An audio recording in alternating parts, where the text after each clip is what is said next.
Добрый день, уважаемый зритель, с вами доктор Константин. Сегодня тема лекции урока следующая: кашель.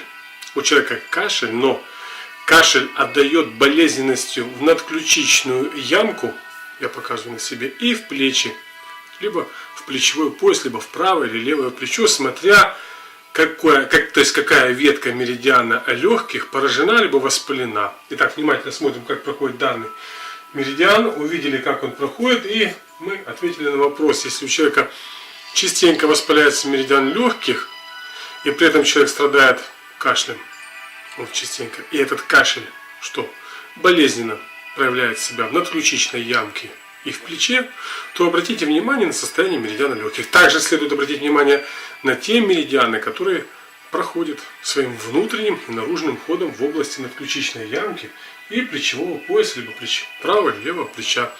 Здесь вам наши видео в помощь. Давайте возьмем такой странный, допустим, кто-то скажет, вот плечо, как почки, меридиан имеет, скажем так, какое имеет отношение к плечу. Посмотрите, как проходит данный меридиан. Если он воспаляется, то что?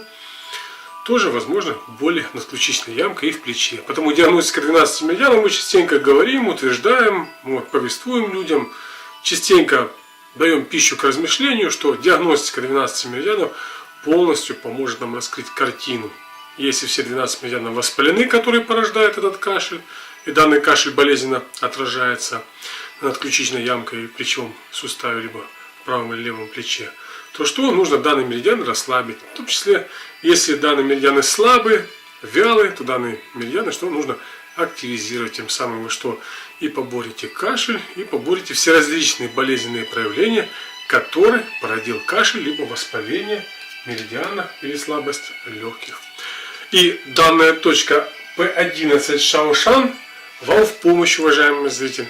Пожалуйста, на первом этапе эта точка будет служить вам скорой помощью для устранения боли в надключичной ямкой либо в правом, либо левом плече. Помните, уважаемый зритель, здесь есть подсказка. Восточная медицина здесь уже, скажем так, практическим опытом это доказала, что если больше болит от кашля правое плечо, то нужно массажировать левую точку P11 и наоборот. Спасибо за внимание.